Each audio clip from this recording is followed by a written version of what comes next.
Gee, I'm so sorry. Oh my god. Oh, I should have known that one was gonna break. I got lots. We got lots of stuff. This one's for you. Lots of doobly-doos. So if you're looking at these guys, there are names on the back which tells you what type of infill these are for when printing.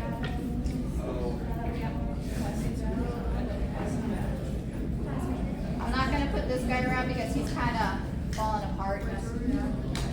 But this is the resin one.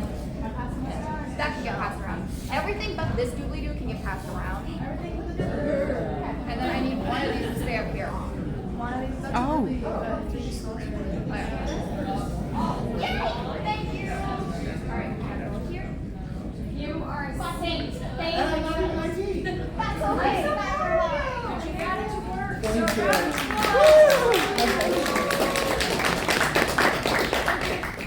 So first thing, are you guys able to hear me okay?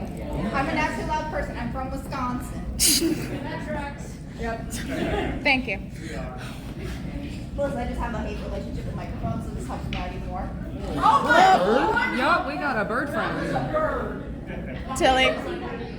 Over here. Corner. Holy cow! Holy shit! You're so cute! And terrifying. Okay, do us a favor. Don't poop. Door's right there. We got restrooms right around the corner, okay? You can do it. Believe in yourself. Anyways, Tilly, continue. Yep. Alright, so hi, I'm StarFall Cosplay. Credentials. I don't know why people ask for them almost every time I started this channel. I have somebody walk in critiquing me on everything that I do. If you're one of those people, bye! If you're one of those people, follow the bird. Take the door like the bird just did. So I'm actually a partner of the company Creality. They're one of the bigger. I know, I love them. I know others don't like them, but I'm personally a Creality stan. Woo. I also like Elegoo. I am actually a Creality Award winner for multiple things. I've been sponsored by them. I've been making models since 2017 now. I'm a completely self-taught because school is too expensive. So we're going to talk about making props last combo better than you because I don't know about you, but in like 3 hours we're dead. So we want our props to last. I'm going to go over the two most common types of printing, which are resin and FDM. If you're going in any other type, I cannot help you. I don't like those because they're way too expensive, and honestly, I don't think it's worth it for the extended costs. All right, resin printing. It's also sometimes called SLA printing. A better play. I'll put you in here for a fluffy reason. Hit the replay button. No, wrong way. Didn't think. Yeah. Hold on, I think I know what the problem. Yeah, I didn't internet. I did not internet.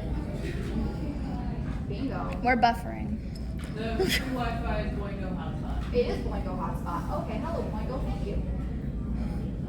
Why does that sound familiar? I don't know, but it does sound really low. You're gonna have to watch an ad in order to. Ah. Okay. Nice. Sponsored by. Continue. Amazon. Okay, I won't lie. I've gotten like majority of my printers from Amazon, and they still turn out pretty good. I've yet to have a problem with them, so. The only problem is I don't recommend ordering your resins for printing on Amazon because half the time those come in and the box is busted and I have resin dripping everywhere and they won't replace it for free because it didn't have endurance shipping. The quotations are strong. Dude, I have fought them too many times to be nice. Right.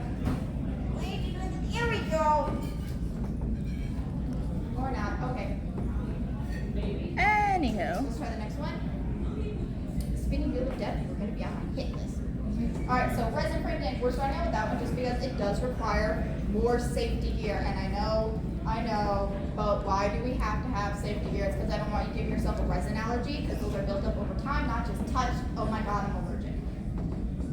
So for resin requirements, you need gloves, you need a mask, you need a silicone mat, you need extra alcohol, UV lights, sunlight works too. It depends on what you're planning to do. There's a compass doohickey going around. That guy is resin printed. You can tell because of the finer details plus the added weight on him. He's pretty flippin' solid. He's very, very nice. My personal recommendations when it comes to resin printers are, I like the L37 series. I've used a few of those guys. They've been doing pretty good. I have tried the, shit, what number? Sorry, kids.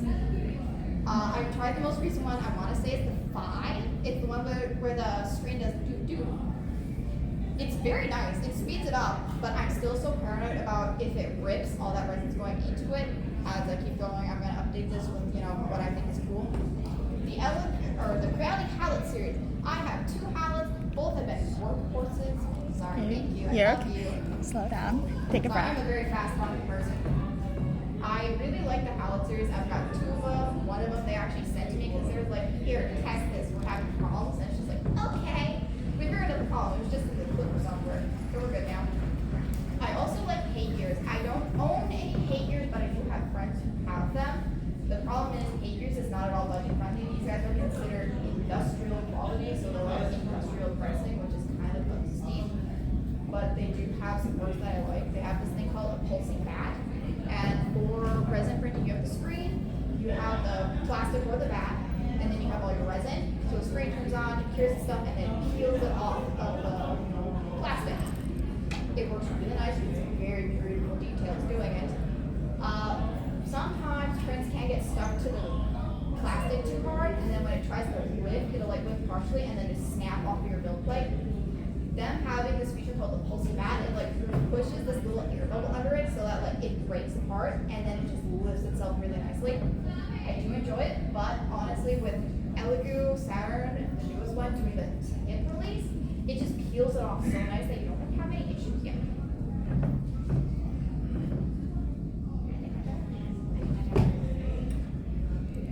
Good to know that those are gonna slow. Preparation, because we have you. Before you start, you got some work you gotta do.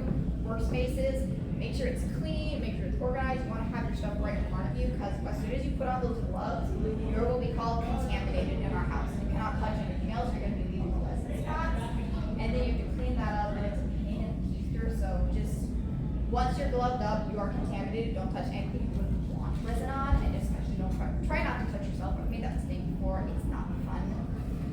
Oh, silicone mats are your best friend. Lay those down underneath all your workstations, because then let's say you do decide that you have something that you can cure it on, dump it out, it's not going to be a mess. It's just easier that way. It's more preparation over shit. I'm sorry if you guys don't mind swearing. I'm a sailor. You're from Wisconsin. Exactly. There's 3 bars on every street. If you're not hearing me swear, you're not from there. Oh gosh. That setup, you can kind of see in one of them. You really want to shake your resin beforehand or mix it. You got to be very gentle mixing it. If you accidentally go too fast, you're going to knock resin out of your vat. And then you have to heat it all up, and it's not fun. You do scrapers. You can also use a plastic scraper as you're going. You want to kind of feel for bumps. If you find a bump, that means you need to empty the entire thing and check it, because that bump could be a pinhole. If that pinhole gets through the plastic on the screen, and here is if you need an entirely new screen. It's very hard to bring them back from that. Done it a couple times, but I don't feel like it was worth the 5-6 hours I spent doing that, because I'm tired. Endure the bat. Clean up debris. Sometimes some parts can break off, or another piece just breaks off and it's just floating around the tank. If you try to go all the way down to start a new print, it will crush the piece into your screen, and once again, you need a new screen because you just broke yours. And these parts aren't cheap. I think the cheapest screen I've had to buy is like $120. The bed, double check your prints. I did almost start a resin print once because counter's here, bed is here, so you don't see. I should have double checked. I had something on there. We found out when we were the crunch. Thankfully, I didn't break that screen, but that would have been like still a lot of money. Cleaning. Once your resin prints are finished and you're ready to transfer them, this is where having extra silicone mats comes in handy a lot. You put it under, you take it off, and you put it to your cleaning area. IPA or isopropyl alcohol in 97 or 99 is kind of gold standard. I know recently Anycubic came out with their new wash and cure machine that has like this special detergent. I've had a few friends already trying it. They're kind of on it, and they think just going with regular IPA is going to be nicer. We'll update this later, but IPA is still kind of the gold standard for people. We usually do 2 dumps in our house. One is called the dirty dump. It's just like really dirty IPA. We don't bother cleaning it, but it gets the majority of the excess resin off.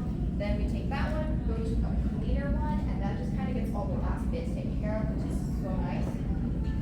We also like to use a toothbrush. Literally once I'm done with my toothbrush and it says I can't use it on my teeth anymore, it gets shoved down in the basement where it just goes to resin from now on.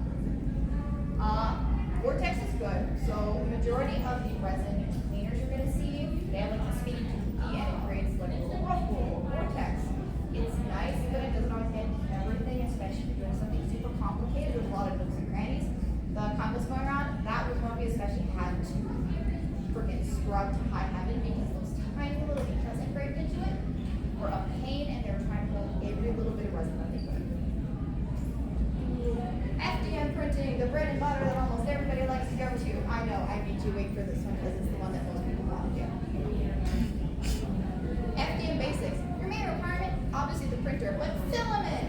There are tons of different filaments. We're not going to be diving into all of them, otherwise we would be here for at least 3 hours. There's too many to talk about, so we're mainly going to consider using either PLA or PLA Plus, as these are kind of the basic ones that you're going to use the most. My suggested tools for using with them, bevelers. This is actually a leather working tool, but I learned that it works very nicely when it comes to 3D prints and pulling off any sort of rims or wraps without killing your hand with a razor blade.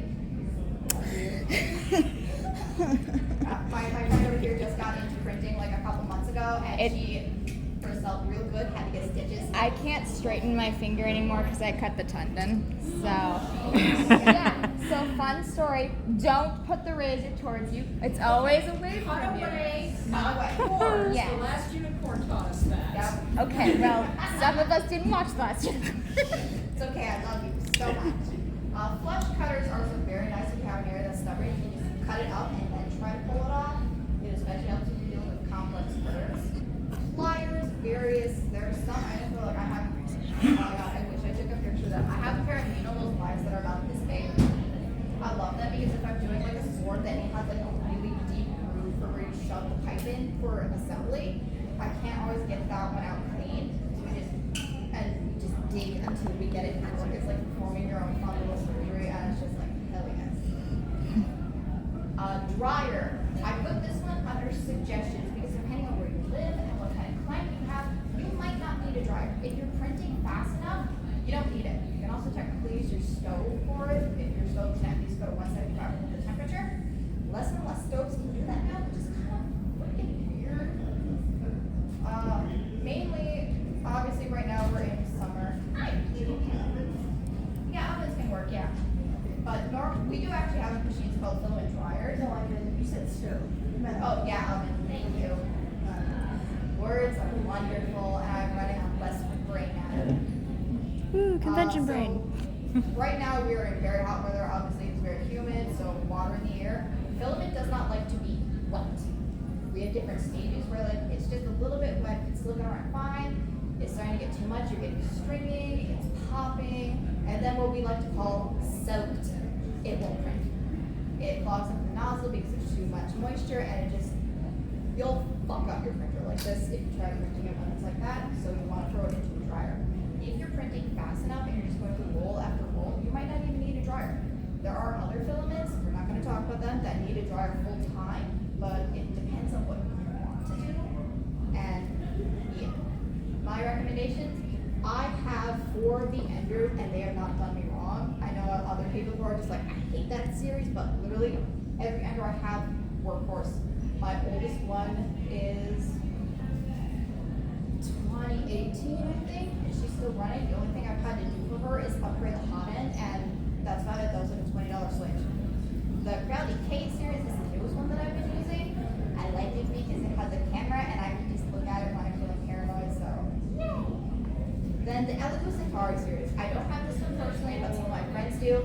They're loving these ones. Most of them are saying get the enclosed unit and not the open unit, just because if you get the enclosure, you have the ability to do more filaments in the future when you start to get more comfortable with printing as an overall. All right, FDM preparation workplace. Not a lot you gotta do. Just make sure you're clean, make sure your printer's clean. I have the Ender 5, and there was one time I forgot to remove something from underneath it. So the printer just kind of kept lowering the bed until it just tipped itself. It still finished the print nicely, but it was just like, oh shit, this could have been bad. you don't want to cause something that'll give you issues. You want scrapers, your glue, your nippers. I only ever have to really use glue on my Ender 3, but she's like the original Ender 3. The newer ones are a lot better. The nippers, pretty much I've gotten into a system where as soon as I pull a print off the bed, take off all the things, put it in the box. That way I don't forget what it is. If it's like a blade where there's a ton of pieces that are different, I will always take a sticky note. I'll write which one I'm starting to print, put it on there, and then I just move it with the sticky note. Otherwise, I mess up props. It's not fun. Filament, make sure it's dry, make sure it's tangle free. In order to make sure they're tangle free, I'll usually just unwind just a little bit until I feel like I'm safe, and then I'll just line it all back up, put it into the printer, let it roll. Sorry, some pretty rough.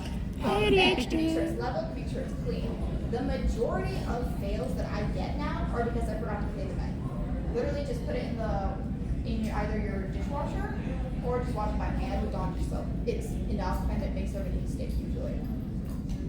You do modeling programs. My personal favorite modeling program is Fusion 360, but that's because I'm a person who looks at modeling more mechanically than I do organically. If you're somebody who likes sculpting and that kind of stuff, this is not the program for you. If you're a person who likes to be like, this piece is 5 centimeters long by this centimeters long, Fusion's your way to go. They do have a free hobbyist license. It has less features than a lot of the other fancy stuff, but honestly, in all of my years of prop making, I have not needed the fancy ass features, so take that what you will. Honorable mention, Blender. I have a love-hate relationship with it. I love that it's free, but I hate that it's 3D modeling, animation, video editing. Now it's apparently VTuber rigging too. There's just too much in one thing that it makes my brain go, I can't. I don't like how busy it is. Honorable mentions are ZBrush and Nomad Sculpt. I've been trying to learn how to sculpt things because I want to broaden my own skills. It sucks, but these are the programs that have been at least nice to me about like draw here doesn't explode item. Oh, you can also see on the right side, that's actually one of the models that I've been working on from Sally Whitening from her staff. That's the bottom piece. You can see the blue lines. Those are my sketch lines that I use to build up the shapes and essentially make the prop into the prop. There we go. Slicer program. You have your model. Now you have to get it to the printer somehow. You can't just give it an STL file because it's not going to understand what to do with it. You need to turn it into what we call a G-code file for FDM. For the resin printers, there's 1,000 different names for those files depending on which branch you're going through. It's annoying. It's not going to change because they don't feel like playing nice. Every brand has their own. For slicer programs, these are the 4 that I've commonly used. Top 2 are my resins, Chichibox/Pro and Voxel Dance Tango. Chichibox Pro is still really nice. You can get away with just using Voxel Dance Tango though, which is a cheaper alternative. It still has a lot of the same things. The only difference that it doesn't have compared to Chichibox is that Chichibox has an automatic repair built in. It also has an overhang detector where it will go through every single layer of your print and it'll see if an area is just floating off in the middle of nowhere and it's not going to print out correctly and just get stuck to the bottom. It'll delete those pieces for you so you don't have to worry about them. Otherwise, it used to be we had to go through layer by layer, making sure everything was nice and connected or add extra supports. Technology is wonderful, it's getting better. For Voxel Dance Tango, less features, still reliable. I started using Voxel Dance Tango before I was using Chichibox, and I do still think they're pretty interchangeable at this point. FDM, you have Cura, and I've also been using Crowd a lot because that one's connected straight to my K printer, and it's just easier. I don't have to walk over to it, plug something in, get a file, and then walk away. I can just sit at my computer feeling lazy, just hit click, click, print. All done. It's a dream. For Cura, it's pretty basic. Almost every slicer you're going to find on the FDM side is a descendant of Orca Slicer. So like Orca's the big bad grandpa up here, and then everybody's just kind of taking him and making his children and grandchildren until like they refine it. But honestly, if you want to use Orca, go for it. I started not using Orca, so this is where I'm at.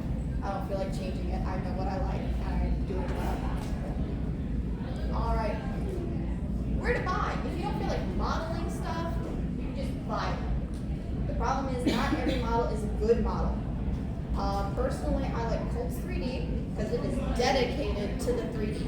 You're not going to be browsing Etsy looking for something you want when you find like, hey, there's a sticker. Oh, that's a plate. Yeah, I've had that happen where I'm specifically looking for prop A and I'm finding plates just because of how the tags end up, and it's so weird. CG Trader is also a good one. However, CG Trader is most commonly used for gaming assets.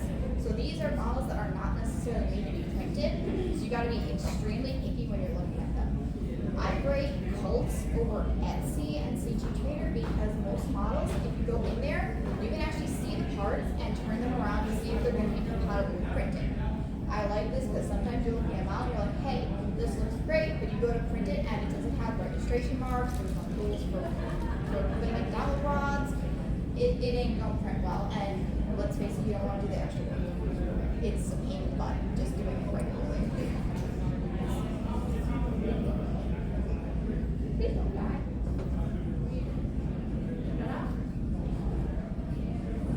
Okay, there we go. Choosing your models. I know game rips have become popular. There's a problem with game rips. They're not meant to be physical items. Usually they're just a couple of walls and then they slap on a graphic over the top in order to make them work for the game.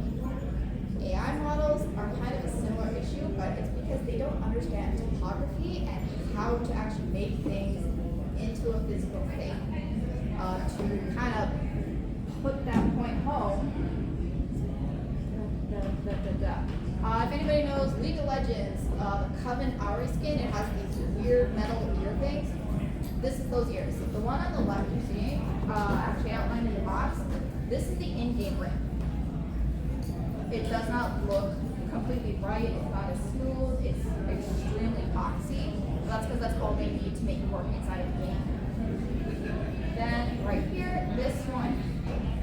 This is the AI one that I got to generate. It has very weird structures on the inside. It's got a lot of texture that isn't actually going to print nicely. It'll just be a trap or standing later on. It's just not very good quality. The other thing that hits home is when you try to print one of these, they do a slicing. And you'll notice that the big red one,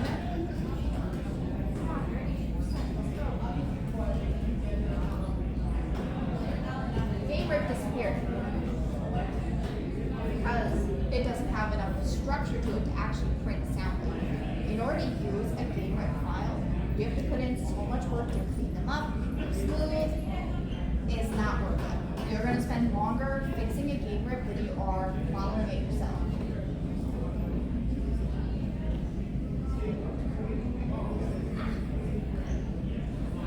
Which is why made to print, those of us who make models, we often put our models out there for other people to use because it's like, what's the fun just making it and then letting it sit there? You want to see somebody else using it, so hooray, here you go. Generally, we test our models first. They're set up for roll printing. We add areas for dowel rods. We think about transporting it to and from events so we make it easily separatable. There's a lot that made to print models have over everything else. You just need to find the good made to print models. A trick to finding out if a model's going to be good for you is checking out the descriptions. Majority of us are at the point where we'll make the model, we'll make it assembly, and then in the descriptions we'll put in like, hey, here are my recommendations. You're going to need these kind of dowel rods, you're going to want this kind of glue, this is about how big the prop's going to be. That will actually let you know this is a good model to use, it's been thought out, and it's ready for reality. Resin printer settings, they're very different from FDM settings just because you're going, resin, liquid, red. The problem with these is you have to think upside down because you're literally printing them upside down. Heaviest areas you want as close to the bed as you can, and even though it is going to be exerting force, it's doing it in such a way that helps the cement. You don't want your force at the very bottom because then you have the little stuff up top and it's just going to break right off the bed. There's another thing that we like to do for resin printers. We call them squares of calibration. They're just little squares that have like engraved patterns on them, and they're in different millimeters. You want to put those in because depending on the resin you're using, your printer settings might not be right, and you'll need to do a little bit of fine tuning. Thankfully, and like I'm not going to cover all the bits on these because there are better people who have covered it. They have guides where it tells you like, okay, if part A is right, then you punch in this number. If it's not right, look at part B, then you punch in this number. It makes it so much easier because I do not care for having to do calibrations. And once I'm done, I don't do it again. I use the same resin forever. Great for small items. You want to do them solid if it's small. It makes them stronger. So like, I have no idea where it went. The compass piece, that one's solid. Just because it's smaller, it needs to hold up on against things. It has another duplicate that's up here, but this one is like, it's the tiny little, the word isn't propeller. Arrow. Thank you. The little arrow for it's solid. You do sometimes get a little bit of bending when it comes to thinner resin prints, but compared to what that would look like in FDM, it's kind of worthwhile. If you do have something really big that you need to print, hollowing it out really helps. I usually recommend between 3 and 5 millimeter walls just because they're going to be strong enough to take some impact, but they're not going to be so thick that you make it overly heavy. You also want to make drainage holes if you're doing anything hollow, otherwise you're just going to be pulling against the suction cup and it's going to pop itself right off. I usually do between an 8 and a 10 for drainage, just because when you actually flip it over for cleaning, you can get a lot of the resin to come out instead of just wasting everything that got trapped inside. For supports, normally every slice is going to be on rounded balls. Sometimes they're still on like pyramid points, which aren't exactly strong, so just keep that in mind when you're looking through your slicer settings. FDM settings, more walls is for strength. Infill is for weight. So like this is one of the doobly-doos. This is one of my actual testers that I made for a panel. This has 4 walls and only 5% infill, and like, I can't do anything. If somebody else wants to try, feel free. I brought these to be abused. The other fun thing, I've been waiting for this ever since we started this test. We're gonna go this way. This is the exact same thing. Tiny piece, but you're never gonna do that with your print normally. Oh, that wasn't even part of it. That was a support piece. So yeah, she good. She good. She good. You're never gonna throw your props. At least I would hope you're not gonna throw your props, but you know. It's a boomerang. It's a boomerang! Hooray! Or you just get really mad at somebody and it's just like, I gotta. We do not recommend throwing things. Not though. condoning it. Please. I'm not condoning You can't blame it, us. But I'm not saying no. Infill is for weight. You don't need your props to be ungodly heavy. The only time I've actually used a very high infill is for my Noel spear last year. Obviously the spear head got pretty heavy, even being lightweight. So the very bottom, we jumped the infill on that up to 35% to act as a counterweight. That thing, pretty well balanced. Not perfect, but it's so much easier to carry around instead of just like flip. My personal favorite infill patterns are triangle, gyroid, and adaptive cubic. Yeah, we got triangle, gyroid. Where are you? Are you there? Yep, adaptive cubic. But one of the reasons why I do sometimes like the adaptive cubic is because it's just what it says, adaptive.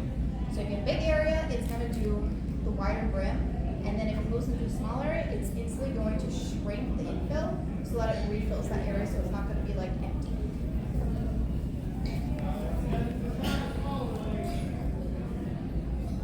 I'm talking way more than I thought I would. Supports. We have 2 main types. We have tree.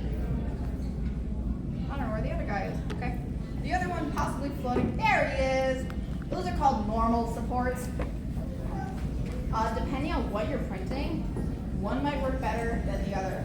For instance, these guys here, I initially did them in this dude, so like you'll notice the colors match up. Maybe it's not the other dude, but the colors usually help too. I don't know why. These ones are cheaper sometimes than just getting your solid colors. It's whatever's nice. But because of that, this guy didn't make it. Once I switched this over to having tree supports, where it gave extra support in areas like right here, it worked out much better.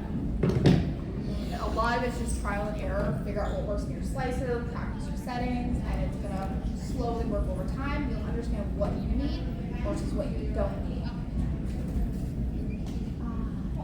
Support structures for internal. I am personally a wooden dowel girl. I like them more because they're con friendly. When you walk through the metal detectors, you're not going to be setting shit off. They're not going to tell you to take it back to your con. Because that's always a sucker thing to do, and in this kind of weather, I don't feel like walking back to my con. The only issue with wooden dowels is over time they can bow if they're stored wrong. So if you're using it for something like a handle, you want to make sure you're storing it flat, give it some support. If you need to like shove a can or a cushion under there, go for it. PVC pipes, they're nice, they're flexible, but they don't always like heat depending on where you live. And like, let's say you're storing your props in your car on a weekend like this, you're gonna probably come back to something that's very bendy, and we don't want that. The other issue with PVC pipes is they're sized by inner diameter. So you may be like, okay, this print says I need a 1/4 inch dowel. If you buy a 1/4 inch PVC pipe, it's actually gonna be a 3/4 inch just because of the wall thickness, which is a bit tickly. Metal rods, not always con friendly. I know enough people who have put metal rods into their props and been told to take it out because they set off metal detectors. And they also, unfortunately, as soon as there's metal in a prop, they'll usually consider it a hazardous weapon. So if it's gonna be one that you only use at home, go for it.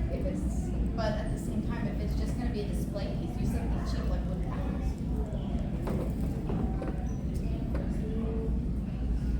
Assembly adhesives. This is one of my favorite ones to talk just because I like glue. Surprisingly, I was not a glue-eating child though, so hooray. I prefer JB Weld's plastic bonder. There's a difference between their plastic and their plastic bonder. The plastic bonder attaches to different plastics, PVC, wood, and metal. The normal plastic does not play nice with wood. So if you're using wooden cores, you kind of need that extra stability in there. Whenever I'm having to assemble a prop, I will get things ready. Sorry, my little guys out there. I'll get my thing ready, I'll pour the glue in first, then I'll shove the rod in there, and then we hold it. I let that dry first, and then I'll build everything on top.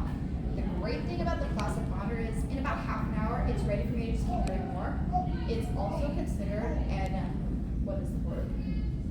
Constructional adhesive. Constructional, wow, that's not the right word. Brain, why are you going? Industrial? It's industrial, there we go. Bless your heart, thank you. Well, it's very strong. I have had props where we have tried to break them and the glue doesn't break, the area next to the glue breaks. So it's just kind of like, well, more glue. It is also easier to sand, which is very helpful. I've unfortunately had early arthritis. I've had it since my early 20s. I love power tools, and I can sand with a power tool. Exactly, you know the rise of help. Small details, super glue still works. You just want to make sure you're using cyanoacrylate super glues for the majority of plastics. There are some super glues that are harsher that can melt the plastics on 3D prints, so always test what you're using. If it's something that you notice people are using in miniature designs or in like gunpla, it's going to be safe for most 3D printing. Dowels. Always adhere to your dowel, then build on top. You also want to be careful with your dowels. Sometimes they're not exactly the size they say they are, so you need to do a little bit of sanding. Just get the sanding done out of the way first. You can also, if you have access to it, carve them down a little bit, but I know not everybody has access to carving tools, so do what works for you. Clamps. Pressure assisting on gluing stuff is going to be extremely helpful just because you want the nice hold, you don't want to glue something and then come back and be like, hey, there's an opening in here where there should be an opening. We gotta fix this somehow, and usually having to stuff filler in there is not going to be great.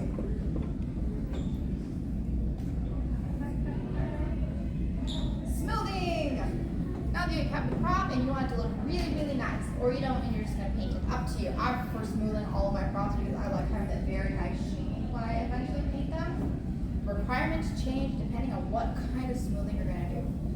Personally, I like Evercoat Feather Fill industry because we do. It's very great at filling scratches in cars, and I love it for that. It's just this stuff takes about 6 hours to cure, and it's also a 2-part mixture. So mixture A, your B, put it into your spray gun, and keep going. Obviously, not everybody's gonna have that kind of an option, so under it, Bondo fillers and spray filler. Most hobby shops, as well as Menards, Home Depot, those guys, they do have the automotive spray fillers. Those work just as well. They're just kind of expensive long term compared to some of the other things you can get to make it easier on yourself. There are some products where I've had to go in with like 5-6 layers of spray filler plus the layers of Bondo, and it's still not as smooth as I would like. Usually for those though, I'm going for like newer finish, so it's just kind of like screw you gotta keep sanding. Resin filling is also becoming even more popular. You can mix your resin sometimes with stuff like baby powder to thicken it up. I personally don't recommend doing the thickener just because it's gonna make it harder to give it an entire cure. You just lay it on, either put it in the sun, use your UV lamp, let it go. Lately I've just been throwing it on the porch in the sun and just forgetting about it for 2 days. It works. Because of that, depending on what you need, it's going to change your safety requirements. We're big on safety in this house. Masks, gloves, eye protection, depending on what you're going to be doing. Keep yourself safe, because I don't want to hear from you like 3 years down the line, just be like, I lost a thumb. Painting! Painting's honestly one of my favorite things to do. One of my favorite props that I've made is over there on the little video. It's a Uranus sword. Loved it. We actually use metallics, so base coats. Your base coat needs to be done in a way that it's going to complement your main coating of paint. This is kind of one of the basic things we like to teach when we're doing automotive courses for people coming into new paint systems. For anything metallic, I personally always go for a black base, and it usually needs to be a gloss because it adds that flat, pristine shine. After that, you build up your metallic, so you can lay silvers, you can lay golds. If you have other funky metallics, you can do that. Even white metallics do really nice on top of black bases. Sometimes, if you're going for like specific types of gold, you can use a red gloss, and that gives it a very warm tone gold. It just really depends on what you want. I'm a person who prefers colder tones when it comes to gold, or I just go for silver, but lots of things are going gold for some reason. So that will kind of help you there. Whew. But yeah, warm helps warm, cold helps cold. Gray is a nice middle ground, but it's not going to give you an extra pop. So like gray on your blue, it's going to mute your blue just a little bit unless you really coat it a lot. For application, I'm a person who loves airbrushes as well as just industrial spray paint guns, but that's because I have access to it. You can still get some really great painting effects if you're using hand painting and all that jazz. What time is it? It is the 3:40. Alright, 5 minutes. I think I can practice out. Oh yeah, we're on the last slide. Sweet. Brushes are still nice. You can still get really great effects when you're using a brush. You just need to understand the type of paints that you're using. Some paints you want to thin down, some paints you don't. Honestly, it depends on your brand. Apple Barrel, I found if ever I want to use those, I have to thin it down or I get too streaky. And I personally don't like streaky. I know some people like the brush metal look. Oh yeah, use weather to your advantage. If you like rattle cans, wait for a day that's hot but not humid. Put your prop in the sun, leave it for 10 minutes. Come back out, do your first coat, go back inside. Within just like 2 minutes, you're gonna be already ready for a recoat just because the heat has sped up the catalyzing process of your paint. It works so nicely and it makes things so speedy. I've been able to crack out a couple of tops in like an hour just because I'm using the weather to my advantage. Heat helps so much more than people like to think. Top coats. Not all top coats play nice. If you've ever tried spraying a top coat on a paint and it cracks, that's because they were not compatible. Sometimes they'll bubble, sometimes they'll just like start to get very weird and turn into goo and slop off. It's very irritating when it happens. So if you're working on your prop and you're on this last piece, give yourself like a tester, use your supports, spray that with your main color, test your top coat on it first, and if it plays nice, then keep going. The other thing for Cura top coats is, even if it's a warm day and I've finished all my main painting, I'll still give it the like 24 to 48 hours to full harden before I'm gonna add my top coat, just because it helps ensure everything's gonna like really play nice and it knows it's fully dry. Extra testing. You're not limited to paint. There's also acrylic inks. These things work really nice for smaller items that aren't gonna be getting knocked around a lot. The middle one, that is actually mica powder. We use black gloss and then we powder the entire top to get the really pretty metallic shine. Blend it down with so much fun to work on. And then the one at the end is a mixture of rattle can, hand painting, a little bit of airbrushing, then of course the normal wet rag weathering. If you combine a lot of different techniques, that also helps you get like more realistic prompts going. And then having your black underbases, that gives you some natural undertones for your weathering process. Yep. Any questions? I know we kind of raced through a lot because there is a lot to 3D printing that we normally isn't talking about. So,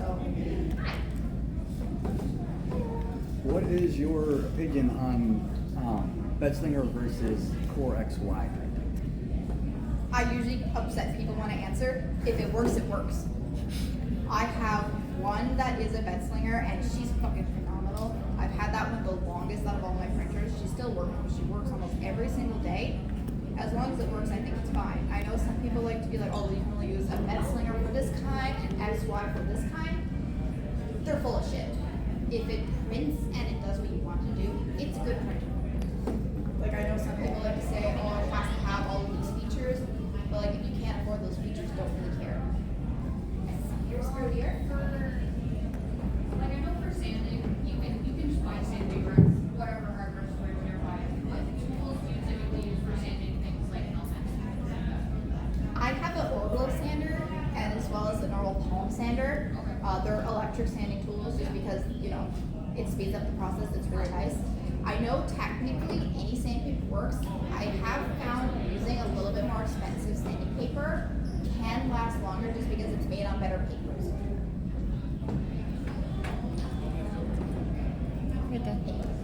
What's a budget-friendly present? It depends on your budget. Hold on, I can help you. So like I can pull up. Wait, no, that's not school. Shit, there. So this is the newest one that I've got.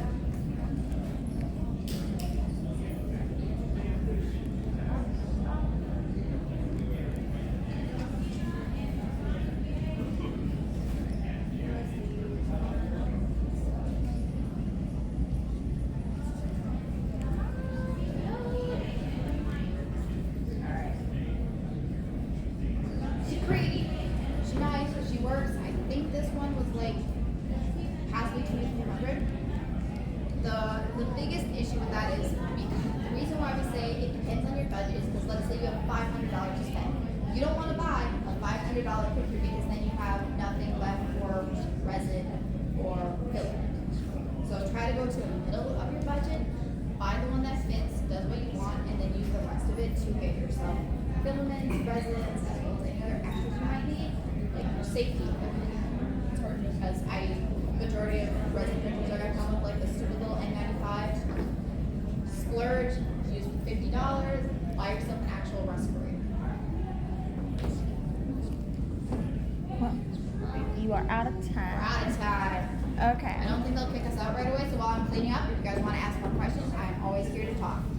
Otherwise, I can also send stuff on Instagram because I like to talk to people. She does. She likes talking a lot. Dude,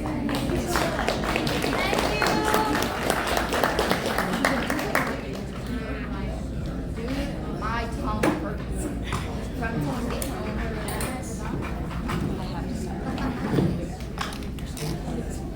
Bring goodies in the back of the room. Yes. No problem.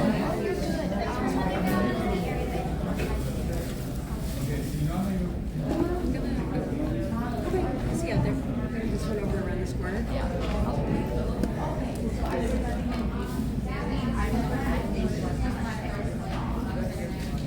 Yeah, that one hurts a lot. I'm not surprised though.